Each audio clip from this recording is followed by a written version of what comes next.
Hi friends, welcome back to Telangana kitchen days. ఈరోజు వీడియోలో మనం గుత్తి వంకాయ కర్రీని సూపర్ టేస్టీగా క్యాటరింగ్ స్టైల్లో పర్ఫెక్ట్గా ఎలా తయారు చేసుకోవాలో చూపించబోతున్నాం. ముందుగా ఇంగ్రీడియంట్స్ చూసుకుందాం.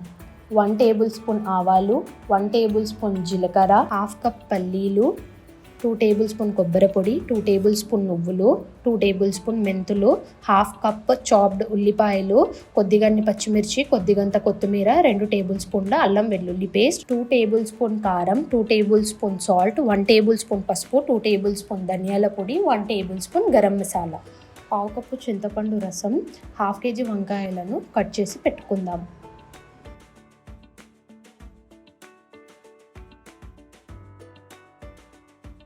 ముందుగా స్టవ్ పైన కడాయి పెట్టుకుందాం. కడాయి వేడెక్కిన తర్వాత అందులోకి పల్లీలు, కొబ్బరి పొడి, నువ్వులు, మెంతులు వేసుకొని లైట్ బ్రౌనిష్ కలర్ వచ్చేంత వరకు వేయించుకుందాం. ఈ మిశ్రమాన్ని మిక్సీ జార్లోకి వేసుకొని అందులోకి కొద్దిగంత కొత్తిమీర, కొద్దిగన్ని పచ్చిమిర్చిని వేసుకొని మిక్సీ పట్టుకుందాం. ఇందులోకి కొన్ని వాటర్ యాడ్ చేసుకొని మిక్సీ పట్టుకుందాం. ఇలా మిక్సీ పట్టుకున్న పేస్ట్ని పక్కకి పెట్టుకుందాం.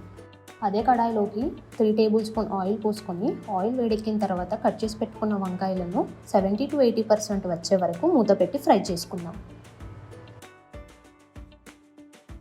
మరో డిష్ పెట్టుకొని డిష్లోకి 3 టేబుల్ స్పూన్ ఆయిల్ వేసుకొని ఆయిల్ వేడెక్కిన తర్వాత అందులోకి 1 టేబుల్ స్పూన్ జీలకర్ర, 1 టేబుల్ స్పూన్ ఆవాలు వేసుకొని ఫ్రై చేసుకుందాం. ఆవాలు జీలకర్ర ఫ్రై అయిన తర్వాత అందులోకి కట్ చేసి పెట్టుకున్న ఉల్లిపాయలు, పచ్చిమిర్చి వేసుకొని లైట్ బ్రౌనిష్ కలర్ వచ్చేంత వరకు వేయించుకుందాం. ఉల్లిపాయలు, పచ్చిమిర్చి లైట్ బ్రౌనిష్ కలర్ అయ్యాక అందులోకి అల్లం వెల్లుల్లి పేస్ట్ని వేసుకుందాం.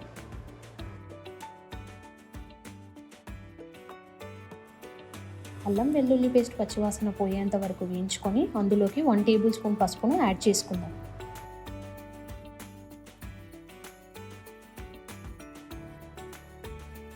అల్లం వెల్లుల్లి పేస్ట్, పసుపు వేగిన తర్వాత అందులోకి చింతపండు రసంని వేసుకుందాం.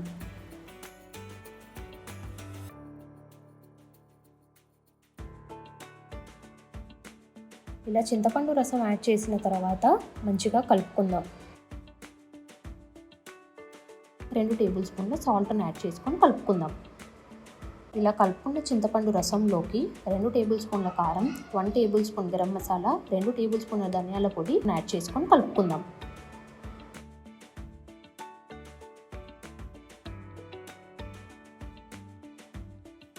ఇలా ఆయిల్ తేలిన తర్వాత మిక్సీ పట్టుకున్న పేస్ట్ని వేసుకొని కలుపుకుందాం.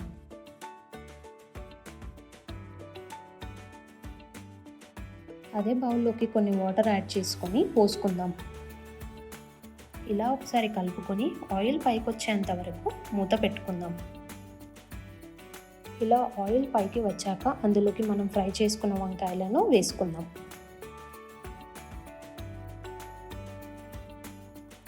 ఇలా వంకాయలు వేసాక ఒకసారి కలుపుకుందాం. చూసారు కదా, మన గుత్తి వంకాయ కర్రీ ఎంత బాగా రెడీ అయిపోయిందో. మరి ఇలాంటి ఇంకెన్ని వీడియోస్ కోసం do like, share, comment and subscribe my channel.